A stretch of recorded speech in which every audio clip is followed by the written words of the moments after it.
Un santo que nos da idea de la profundidad de la evangelización que se realizó en Hispanoamérica.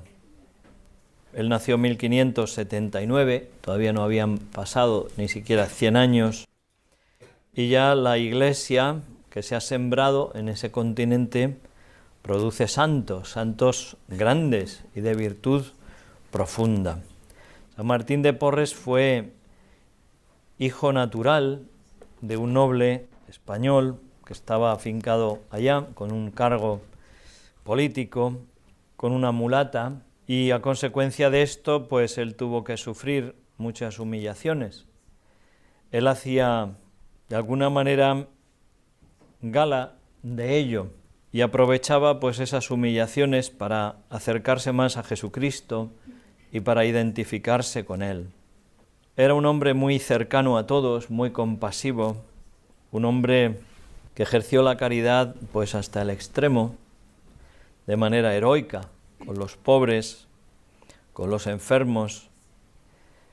Hacía milagros casi como que se le escapaban. Y él siempre decía, yo te sano, pero es Dios verdaderamente quien te cura. Tuvo el don de la bilocación, curaba a veces con su simple presencia. El milagro más llamativo cuentan de un señor que se cayó de un andamio y lo detuvo en el aire, le dijo, quédate ahí. Y entonces se fue corriendo a pedir permiso a su superior para poder salvarle. Evidentemente se lo dieron. Cuando volvió el otro todavía estaba allí suspendido, y entonces lo bajó al suelo sin que se hiciera daño. Pues vemos cómo Dios se gloría en hacer cosas enormes y grandes a través de los más humildes, precisamente porque no se atribuyen nada.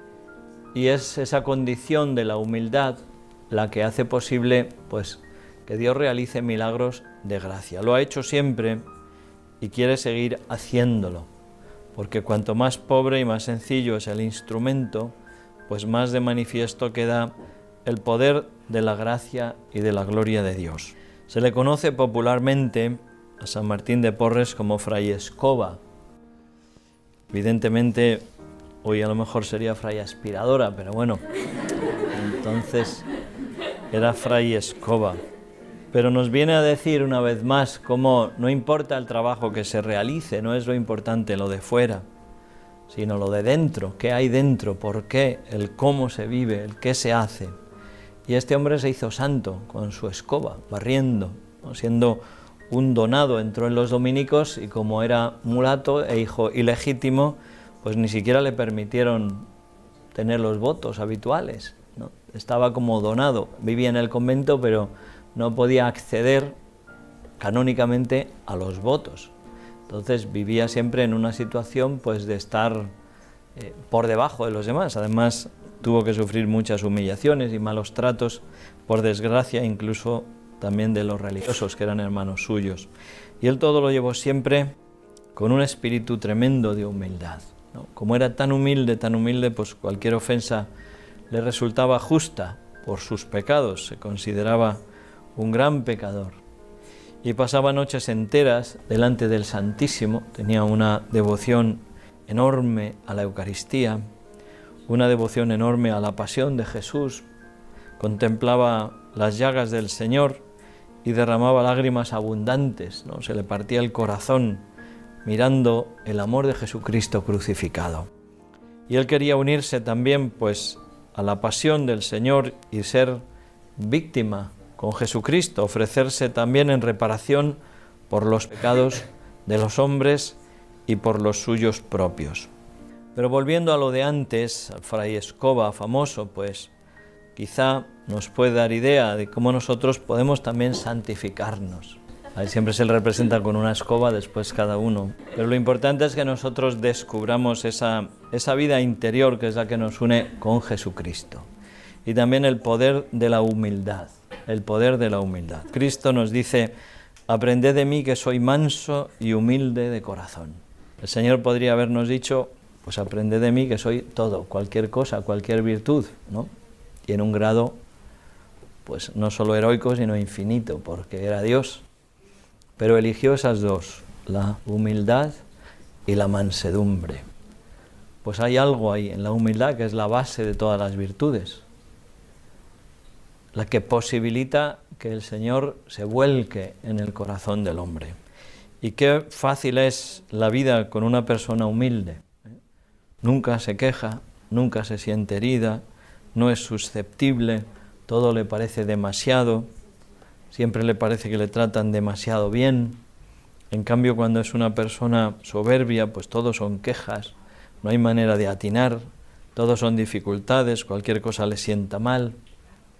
Vamos a pedir al Señor la gracia de la humildad, de una humildad verdadera, una humildad que nos vendrá si contemplamos a Jesucristo humilde. Jesucristo que se encarnó, que es el acto más profundo de humildad, aunque a nosotros no nos quepa en la cabeza, el hecho de que Dios se haga hombre como nosotros. Es una caída ontológica, es un descenso. Se humilló, dice San Pablo, haciéndose hombre. Y haciéndose hombre quiso nacer en un pesebre, vivir sin tener dónde reclinar la cabeza y morir desnudo en una cruz. Pues mirando esa humildad suprema del Dios hecho hombre, que nosotros también aprendamos a confundirnos por nuestra soberbia y sepamos bajar, ponernos en nuestro sitio, para que el Señor pueda darnos su gracia. Dios da su gracia a los humildes y rechaza a los soberbios. La soberbia nos cierra la gracia de Dios, por eso nos hace tanto daño. Vamos a pedirle a la Virgen Santísima, nuestra Madre, la humilde esclava del Señor, que nos alcance de su Hijo ese don de ser verdaderamente humildes, para que el Señor pueda realizar en nosotros obras grandes para nuestra propia santidad y para bien de su Iglesia. Ayúdame, ayúdame.